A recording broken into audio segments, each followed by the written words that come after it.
자, 이제 마지막 수업 하겠습니다. 삼국의 승려들입니다. 삼국의 승려들. 출제 포인트를 한번 보겠습니다. 고구려, 백제, 신라의 승려들이 쭉 나와 있는데요. 여기서 출제 포인트는 승려들의 이름과 국적을 달리 출제하는 경향이 꽤 있습니다.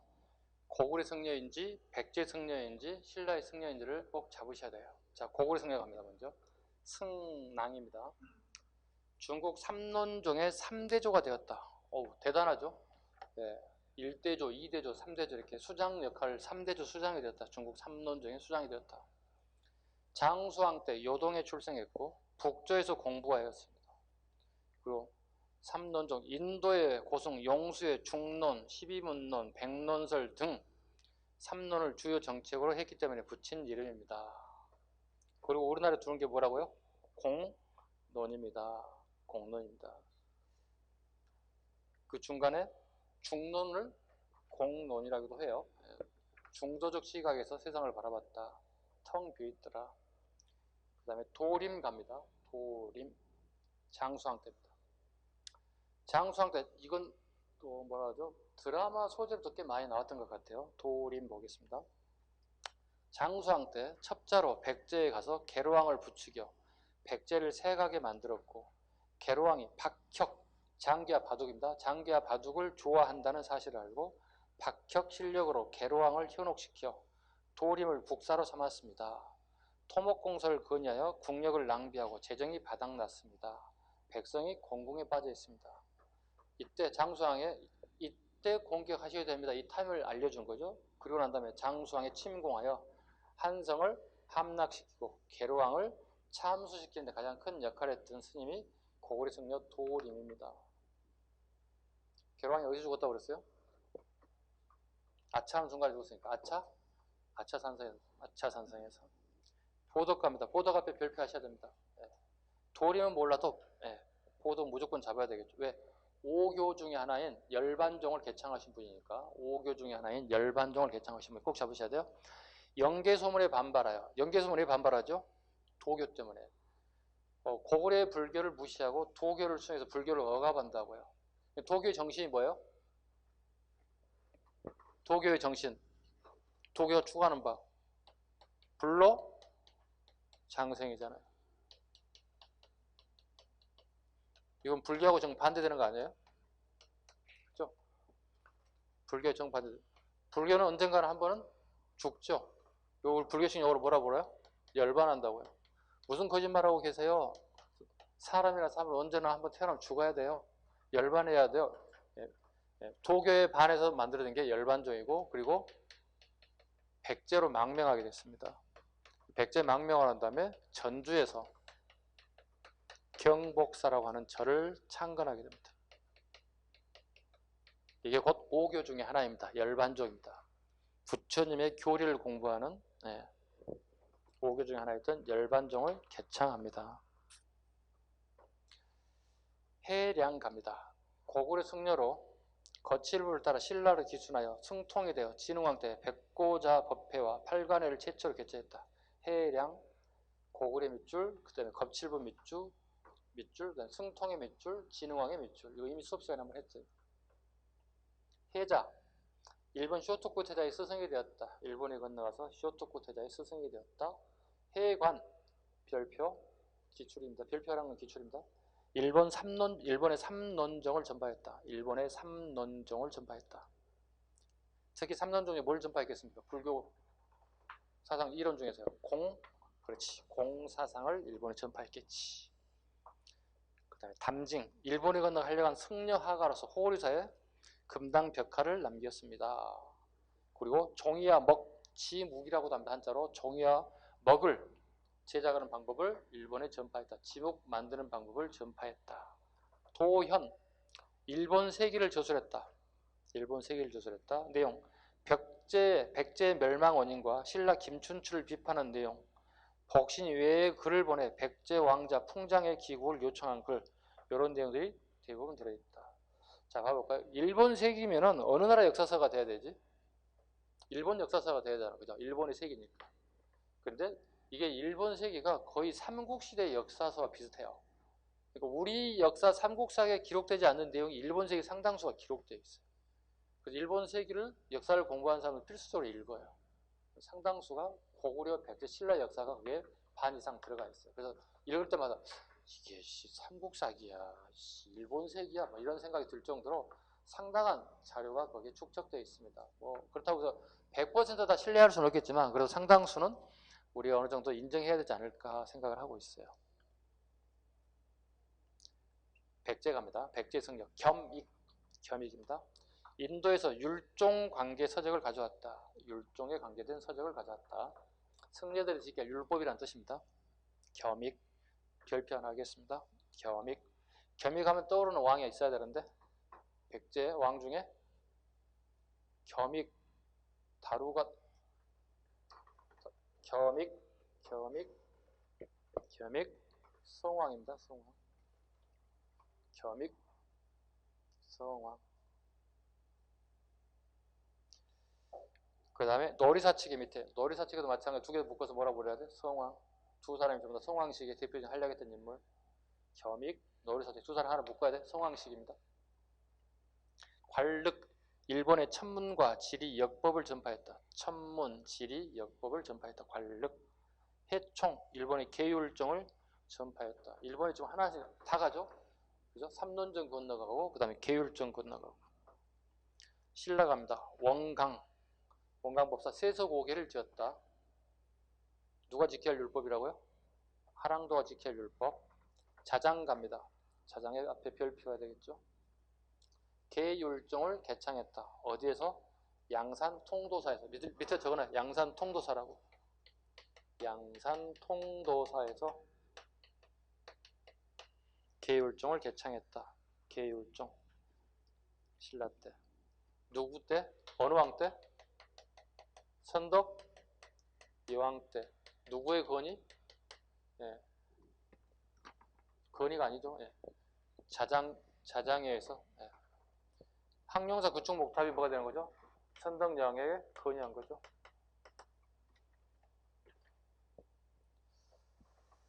그 다음에 오른쪽 오교 한번 가겠습니다. 오교.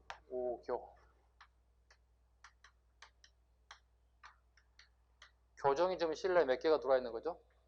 5개. 자, 교정 갑니다. 교정은 뭘 공부하는 거죠?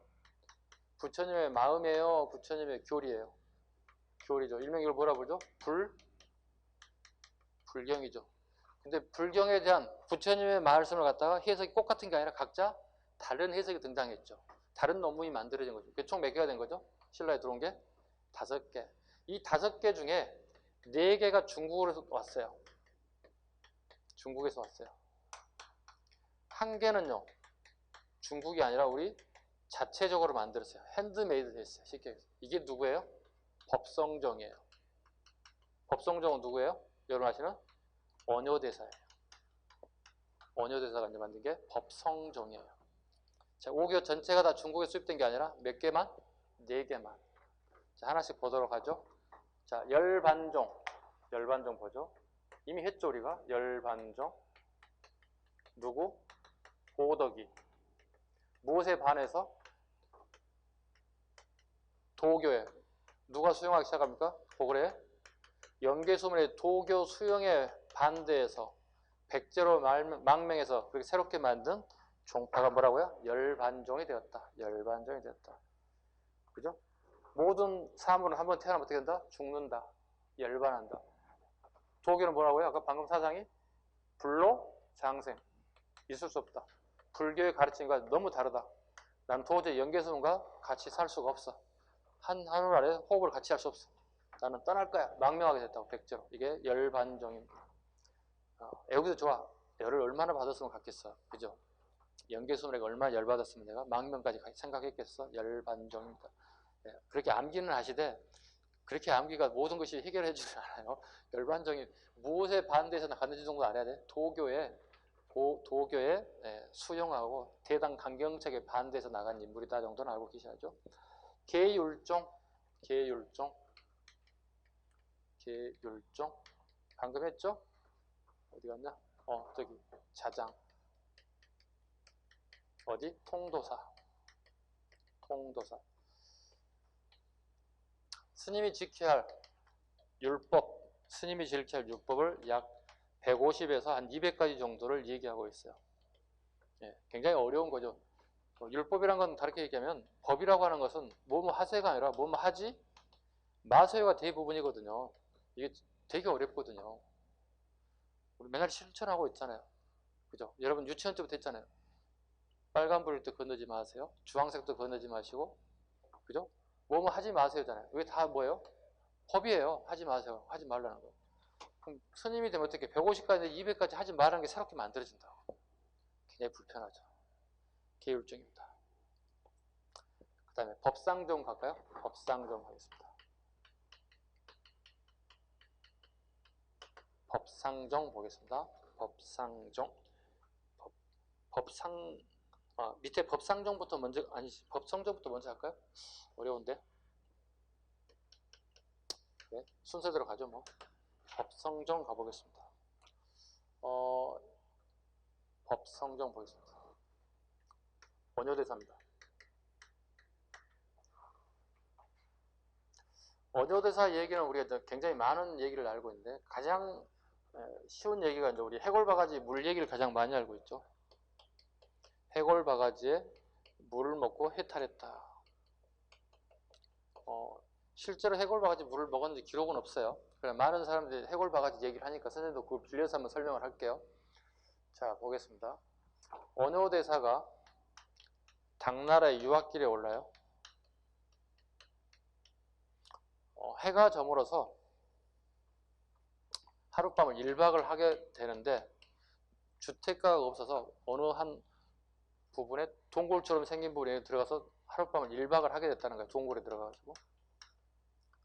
그리고 새벽에 일어나서 갈증이 나서 물을 한 모금 마시고 갈증이 해가 져서 아침에 잠을 잘 자고 일어났어요. 근데 아침에 일어나서 그 물 바가지에 있는 걸 봤더니 그 바가지가 아니라 해골이었어요. 해골 안에 있는 물을 내가 먹었던 거야, 새벽에. 일단 갈증이 나니까. 자, 갈증을 해결하고 굉장히 아주 시원하게 잠을 잘 잤잖아요. 근데 발견한 건 뭐야? 해골 바가지임을 내가 알게 됐잖아. 그때 뭘 하게 됐어요? 이거 한 거예요. 막. 예, 구토 증상이 막 일어나는 거예요. 왜? 징그럽잖아요. 해골 바가지 물을 내가 먹었단 말이야. 아침에, 새벽에. 야, 죽겠네. 토하는 거예요. 근데 문제는 봐봐요. 부처가 꼭 같아요. 부처가 아까 여자를 보고 어떻게요? 해탈하기 시작했다고 그랬잖아요. 그죠? 아주 아름다운 여인을 낮에 봤던 것과 저녁의 여인이 달라졌다고 얘기했잖아요. 근데 달라진 게 아니라 그 여인이 똑같거든. 누가 바뀐 거죠? 아까 고타마 시타르타 마음이 바뀐 거잖아요. 지 마음이 바뀐 거죠. 봐요. 원죄도 마찬가지잖아요. 해골 바가지 물은 그대로 있는 거예요. 그죠? 새벽의 물이나 지금 보는 물은 똑같은 해골 바가지 물이었던 거예요. 그죠? 갈증이 났을 때 먹었던 물은 굉장히 아름다운 물이 되는 거고, 이거 봐서 징그러운 물이라고 생각하고 있다는 얘기잖아요. 원효대사가. 이 결과가 뭐야? 지 마음이 바뀐 거죠. 물에 있는 해골에 있는 물은 그대로 있는 거예요. 야, 이거 아니겠네. 그래서 어떻게요? 유학을 포기하게 돼요. 왜? 깨우쳤잖아요. 근데 봐보세요. 교종은 우리 속된 말로 공부 정말 빡세게 해야 터득하는 거거든. 근데 원효대사는 어떻게 하죠? 선종의 수행 방법으로 터득한 거야. 자, 5교 구산할 때 이 구산은요, 선종은요, 수행 터득 방법이 순간 터득하는 거예요. 순간 터득하는 방식을 택해요. 근데 원효대사가 교종 승려예요. 왜냐면 신라 중대에는 선종이 안 들어와요, 아직. 우리나라에 선종이 들어오는 시기는요, 신라 하대예요. 아까 도의잖아요. 헌덕왕 때 도의가 처음 가져왔다고 그랬잖아요. 그죠? 신라 하대거든요. 근데 신라 중대 얘기하고 있는데 선종이 갑자기 선종처럼 터득했다는 거예요. 누가요? 원효대사가요. 그러니까 대단한 거예요. 그럼 선종처럼 터득한 원효대사가 그때면 얼마나 답답하겠어요. 산속에 절간에 종일 뭐 해야 돼요? 공부해야 되잖아요. 불경적 공부해야 되잖아요. 근데 다 읽었어요. 할 게 없어요. 자, 유학 포기하고 다시 되돌아왔어요. 원효대사가. 다시 되돌아왔다고요. 그런 다음에 어떻게 해요? 본인이 법복을 벗어버린다고요. 법복을 다시 벗은다고. 승려에서 다시 벗은다고. 근데 이때 원효대사는 신라 시기에 가장 유명한 인사가 됐어요. 유명 인사가 됐어요. 요즘 지금 뭐라고 표현하냐면 자주 표현하는 방법이 뭐죠? 그 엄마 친구 아들을 뭐라고 부르지? 그래, 엄친아야. 유명한 엄친아야.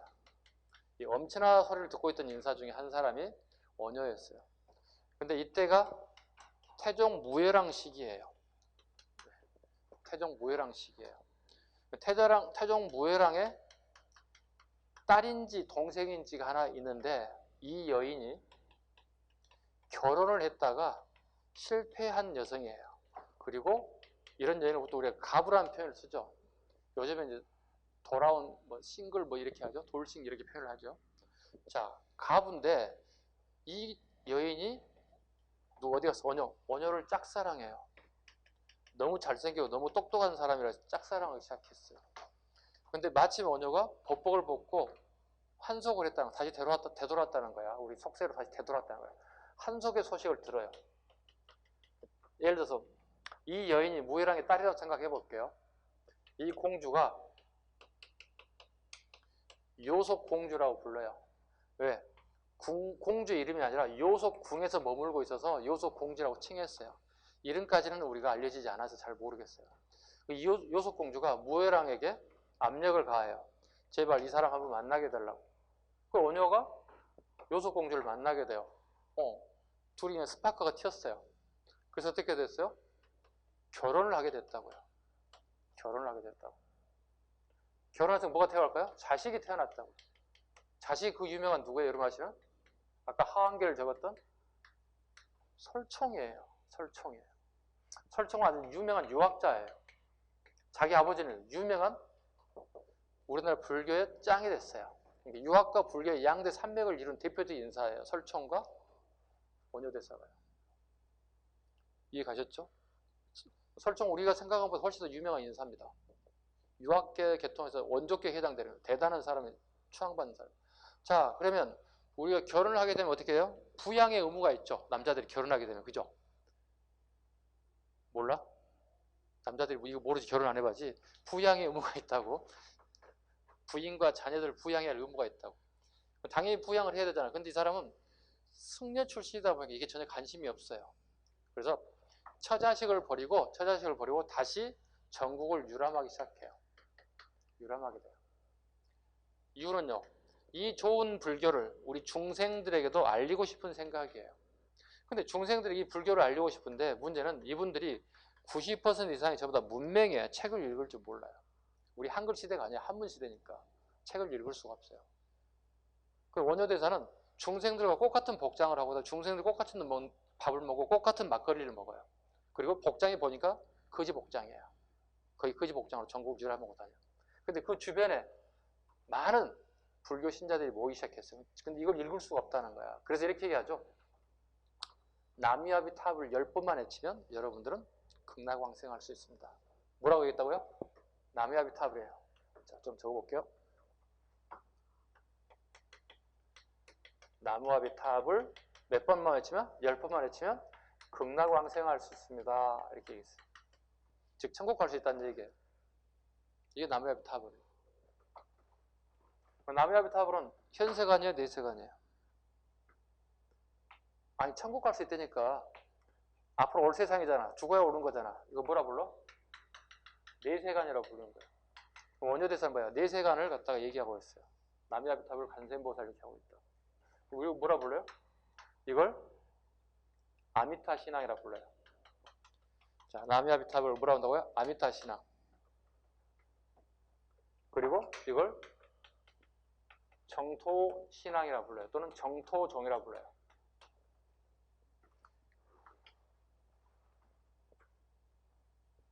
자, 원효가 이렇게 얘기합니다.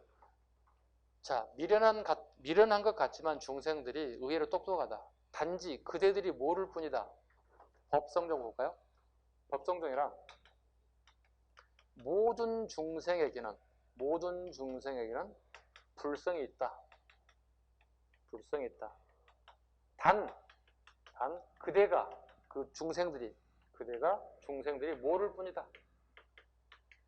모를 뿐이다. 이걸 법성종을 개창했다. 그래서 이걸 뭐라고 그러고? 중국 불교가 아니라 우리 불교 토착 불교를 얘기하는 거예요. 신라의 토착 불교. 자, 책을 읽지 못한다 해서 문맹이라고 해서 깨우치지 못하는 거 아니다. 모든 중생이 다 불성이 있다는 거지. 그걸 깨우치지 못할 뿐이지, 알지 못할 뿐이지. 이걸 법성정이다. 즉 깨우치지 못하면 최소한도 남이아비타불을 애친다면 서방정토 극락왕생할 수 있다. 서방정토 극락왕생할 수 있다. 예.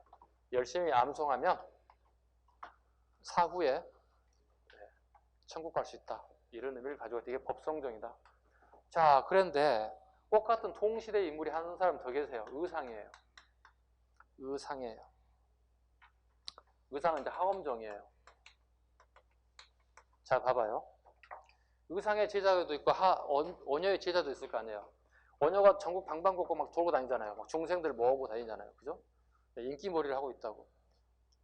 야, 꼭 죽어야만 우리가 천당 가는 거 아니야. 남이아비탑을 외쳐봐. 우리가 죽어 천국 갈 수 있어. 의상의 제자들이 물어봐요. 의상의 큰 스님, 저기 원효 있잖아요. 같은 정문수학 하셨잖아요. 그렇지, 잘 알지? 저기요, 그분께서 이렇게 하고 다니세요. 뭐라고? 나무아비탑을 내치면 천국 갈 수 있대요. 서방정토 극락왕생 할 수 있대요. 이렇게. 그게 사실일까요? 자기 큰 스님에게 물어본다고 의상의 제자들이. 가능하지. 가능하지. 그럼 의상은 뭘 인정하는 거죠? 원효를 인정하는 거죠. 인정하는 거죠. 의상은 또 이렇게, 가능해. 그런데 나는 이렇게 생각하는데, 뭘요? 야, 우리가 꼭 죽어야만이 천국을 볼 수 있는 건 아니잖아. 이렇게 얘기해요. 그러면요. 자, 봐봐. 지금 현재 우리가 살고 있는 이 세상이 천국이잖아. 이렇게 얘기하고 있어요. 꼭 죽어야 볼 수 있는 거 아니잖아. 지금 우리 살고 있는 게 천국이잖아. 봐. 꽃필화.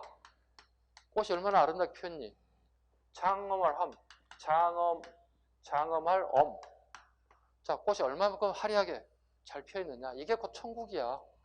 이게 하엄정이지. 그리고 지금 고통의 소리를 듣는 사람을 우리 다 구제하고 있잖아.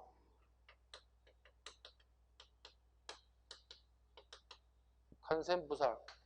이걸 뭐라 그래? 간음시라 그래야지. 그래서 하엄정은 현세관이야, 내세관이야? 그렇지, 현세관이지. 자, 붙여봐. 나무아비탑을. 여러분 뭐라 그래? 그 이어서 관세음? 보살이라는 용어를 쓰지. 그죠? 남이아비탑을 간센보살. 봐봐요. 나는 죽어서 어디 가고 싶다? 천당 가고 싶고요. 살아서도 천국에서 살고 싶어. 이런 뜻이 되는 거예요. 이 두 사람을 우리 뭐라 불러? 불교의 대중화에 공헌했다. 이렇게 불러요. 불교 대중화에 공헌했다. 그런데 이거 가장 기본적인 논리인데 가끔 이제 오해를 살 수 있는 게 뭐냐면, 선생님 우리 시험 문제를 제가 풀다 보니까요, 원효대사도 하엄정 승려라는데요? 당연합니다. 당연합니다. 출발점이 하엄정 승려고 하엄경을 다 공부합니다. 모든 승려는 하엄경을 공부할 수밖에 없어요. 왜? 부처님 말씀을 가장 간결하고 아름답게 표현한 글인데 그걸 안 읽겠어요? 그죠? 당연히 읽었을 거 아니에요. 원효대사는 당연히 법성종을 개종한 사람이기도 하지만 하엄정 승려이기도 해요. 이게 고등학교 교과서에 나와요. 이해 가셨죠? 근데 쉽게 구분하기 위해서 원효와 의상을 구분하기 위해서 선생님이 남이아비타불과 간센보살을 설명드리는 거고, 원효대사도 하엄경 공부를 기본으로 해요. 그에 관련된 책도 쓰고요. 이해 가셨죠? 이 두 분은 굉장히 유명하신 분이에요. 원효대사와 의상에 관련된 부분은 굉장히 중요하다는 정도로 우리가 알고 계셔야 됩니다. 그 다음에 마지막에 이제 법상정 갑니다. 법상정. 진표입니다. 김제의 금산사입니다. 이 원칙과 밀접한 관련이 있습니다. 한번 보죠. 이것도 좀 어려운 부분이 꽤 있는데요. 자, 봅시다. 여기서 상자를 한번 봐주시죠. 상자를 쓰면 이렇게 씁니다. 무슨 상자죠? 서로 상자죠. 우리 한자의 수거는 뜻은 서로 상자입니다. 근데 여기서 불교에서 쓰는 용어는 서로 상자가 아닙니다. 여기서 말하는 상은 차이를 의미합니다. 차이. 너와 나는 다르다. A와 B는 다르다. 차이를 얘기하고 있습니다. 보겠습니다. 중국의 유식 불교를 한번 보겠습니다. 중국의 유식 불교.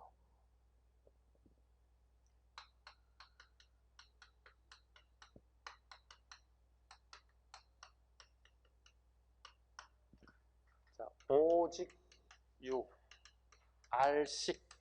알식이란 깨닫는 자를 의미해요.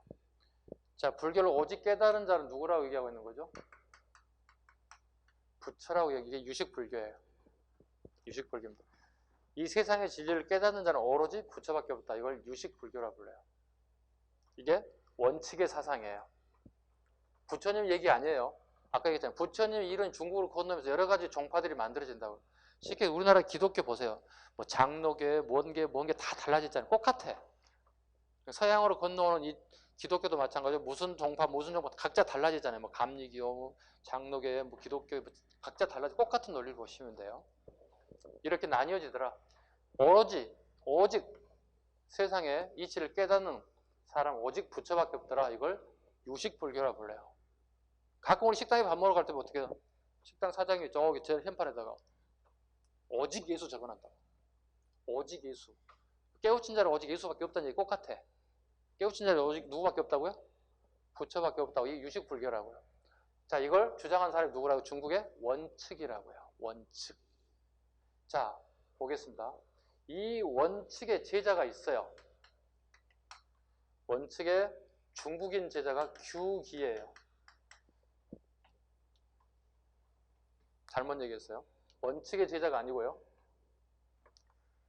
우리 신라인 제자가 원측이에요. 그리고 여기에 스승님이 여러분 아시는 삼장법사예요. 삼장법사예요. 일명 현장스님이라고도 불러요. 자, 여러분 삼장법사 하면 생각나는 게 여러분 유치원이나 초등학교 때 만화영화 신나게 봤죠. 치키차카 치키차카 이 노래 많이 들으셨죠? 뭐 여러분 잘 아시는 누가 있어요? 제일 똑똑한 놈 누구지? 삼장법사 데리고 다니는 애가 있잖아요. 손오공. 덜 똑똑한 놈. 많이 부족한 놈. 저팔계. 제자가 무슨 자 같아요? 마가 저가 우가 저가 할 때 돼지 저자예요. 불가에서 우리를 볼 때 뭐라 불러요?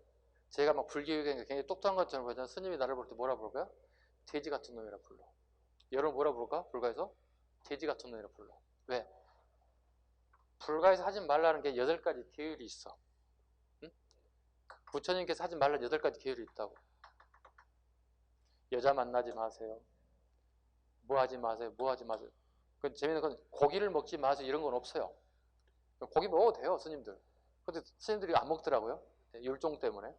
봐봐요. 자, 돼지 같은 사람들이라는 뜻이에요. 우리를 갖다가. 즉 8가지 계율도 지키지 못하는 돼지 같은 놈들 이렇게 얘기해요. 우리는 전부 다 뭐가 되는 거죠? 저팔계예요. 자, 저팔계 안녕하세요.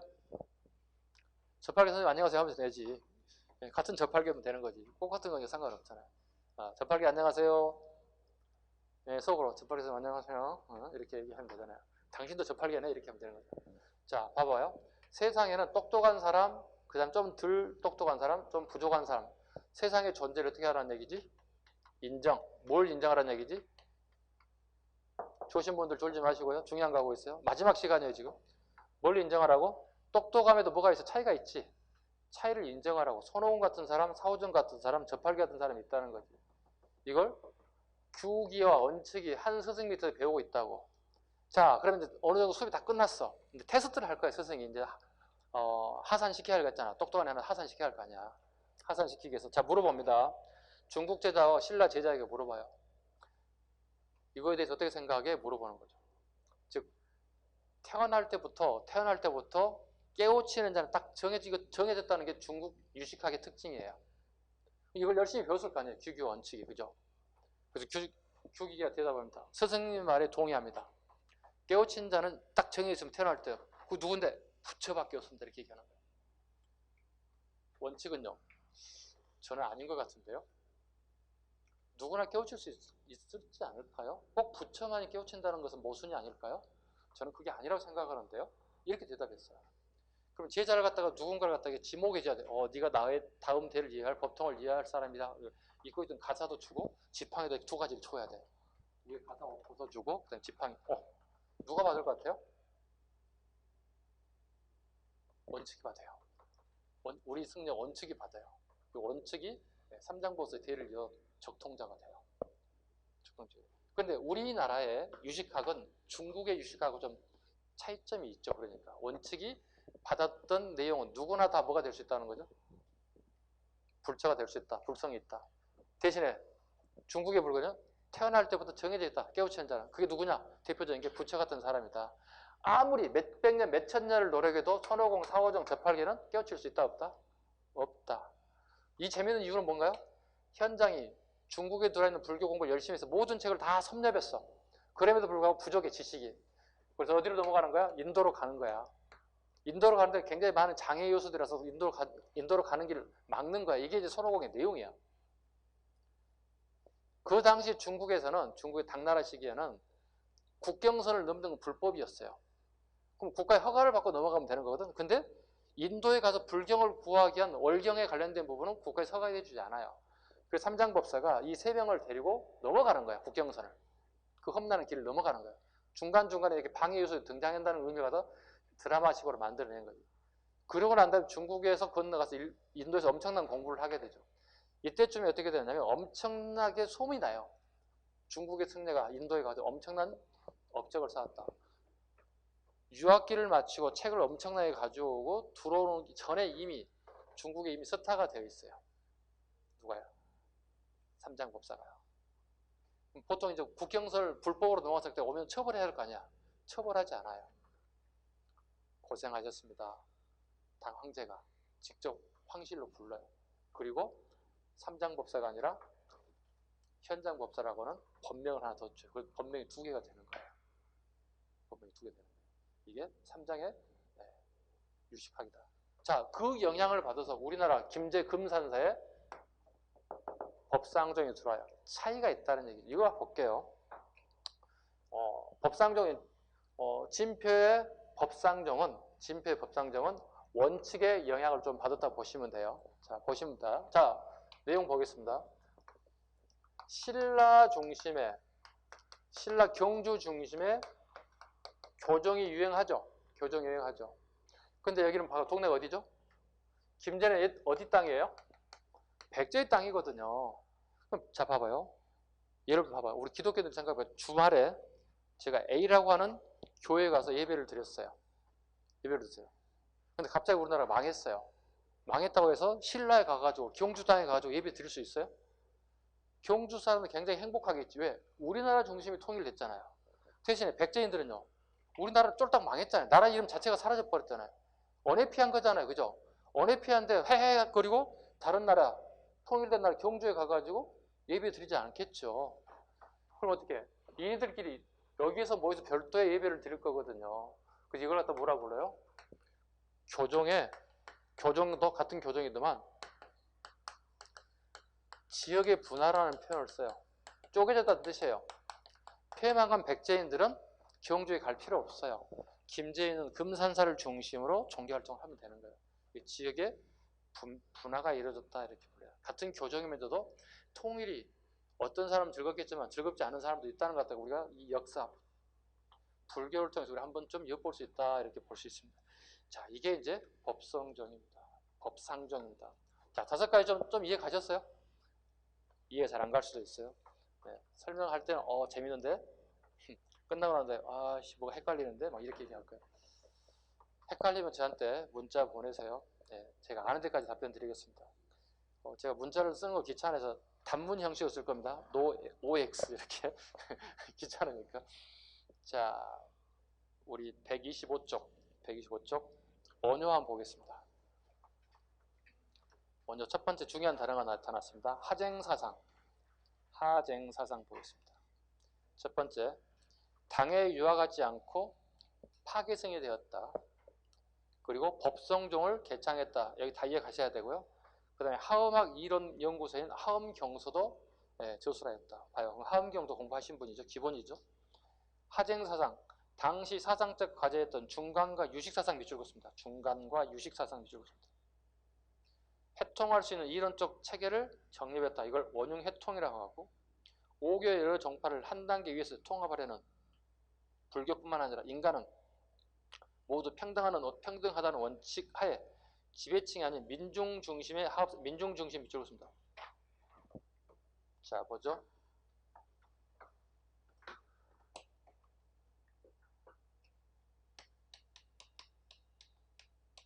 중간과 유식사상 보겠습니다. 자, 신라에 원효가 살았던 이 시기 신라에는 많은 사람들이 이 두 개를 가지고 싸우고 있어요. 이걸 갖다가 이슈화했어요. 가볼까요? 유식사상 잠깐 언급했죠, 아까. 유식이란 이 세상에 깨우치는 자는 존재한다, 존재하지 않는다, 존재한다. 단 오로지 딱 한 사람이다. 누구라고요? 부처다. 즉 유식이란 말은 차이를 인정하라 이런 뜻이라고 그랬죠, 그죠? 인정하라는 뜻이에요. 중간 갑니다. 중도적 시각이란 뜻이에요. 중도적 관점에서 본다. 중도적 관점에서 본다. 무슨 사상 얘기하고 있어요, 지금 현재? 공사상 얘기하고 있다고. 부처님의 말씀, 공사상. 이 세상은 중간 입장, 중도적 입장에서 봤을 때 텅 비어있다. 아무것도 없다.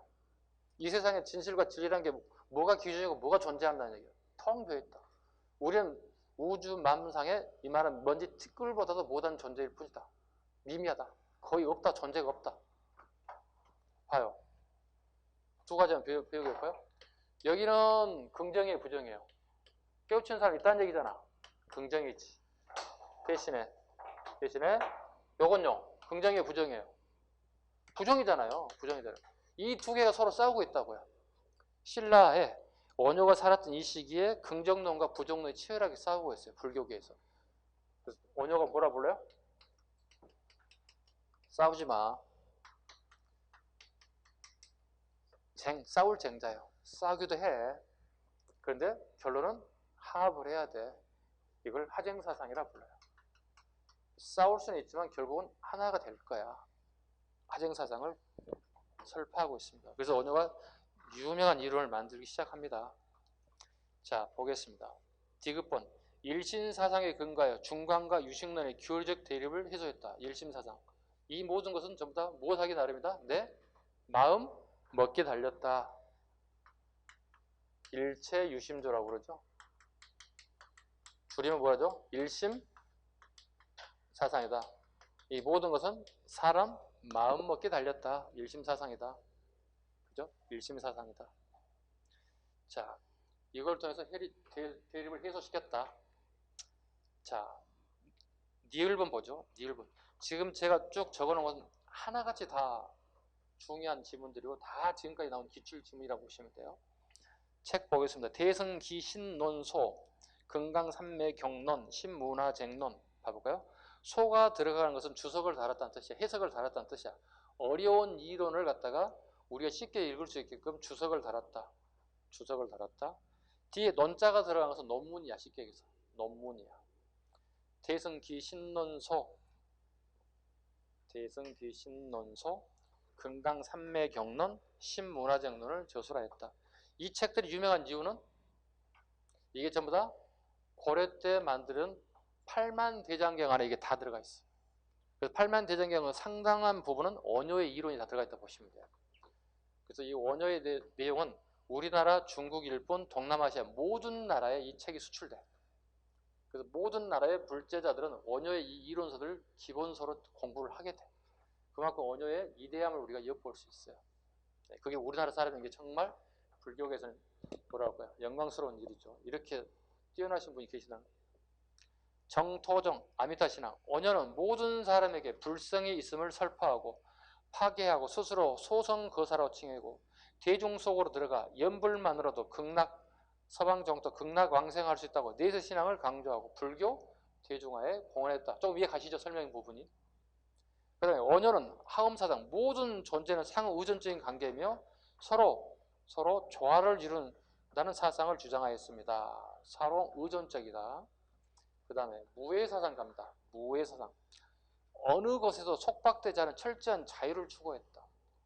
어느의 일생을 보면 그렇지 않나요? 그죠? 자기가 결혼하고 자식까지 낳은 처자식을 버리고 중생을 찾았고 다시 중생의 설파를 끝나고 난 다음에 다시 절로 들어와요. 그런데 요속공주하고 설총은요, 그 아버지와 자기 남편을 보기 위해서 그 절 앞에다가 집을 한 채 얻어요. 남편이 수행 중에 살짝 뒤돌아봐서 자기 얼굴이라도 한번 봐주기를 기원하는 마음으로 매일 아침마다 나와서 봐요. 아들하고 같이. 불쌍하죠? 그래도 잘 나가는 공주인데 땡동 새끼 하나 만나가지고 신세 젖히고 있잖아 이거. 매일 나와서 기다렸는데 한 번도 눈을 한 번도 마주쳐 주질 않았대요. 원조가요. 이렇게 보면 어떻게 잔인하지. 일은 다 저질러 놓고 어떻게 하라는 얘기야 지금. 어? 너무한 거 아니야 이거? 그치? 아빠로서 남편으로 어떻게 100점이야 빵점이야? 빵점이지. 아빠하고 남편으로 빵점이지. 나 몰라라 하잖아 지금. 아까 얘기했잖아. 결혼이라는 것은 부양의 의무가 있다고. 부양의 의무를 책임지지 않고 있어요. 부양의 의무를 책임지지 않고 있어요. 이런 사람이 자기 법대로 사는 사람이 대단한 업적을 많이 쌓은 거지만 다른 관점으로 보면 빵점이지. 빵점 아빠, 빵점 남편이지. 자, 어느 곳에 속박되지 않은 철저한 자유를 추구했다. 그 다음에 이응번.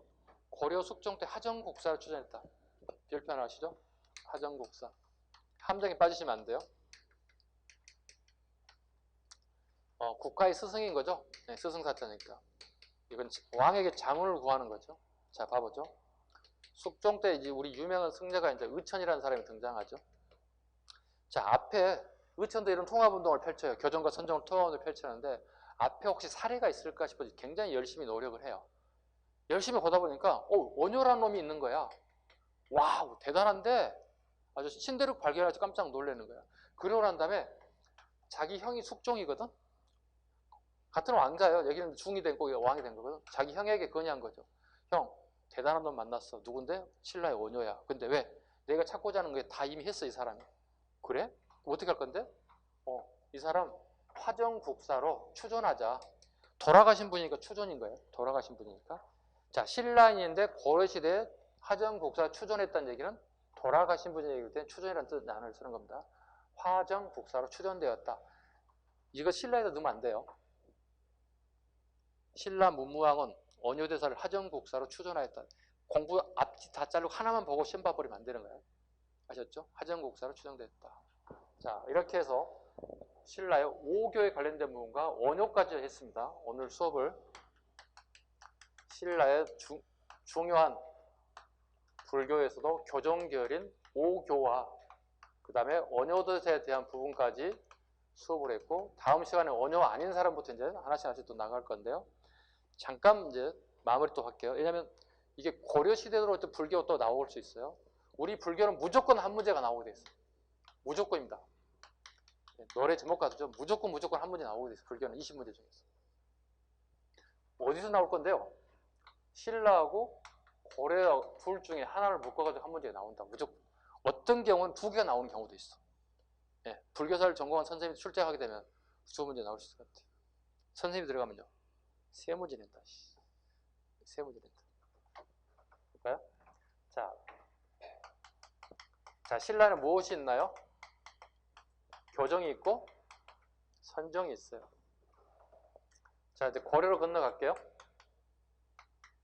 고려로 건너가 볼게요. 교정이 명칭이 바뀌겠죠. 뭐로 바뀌어요?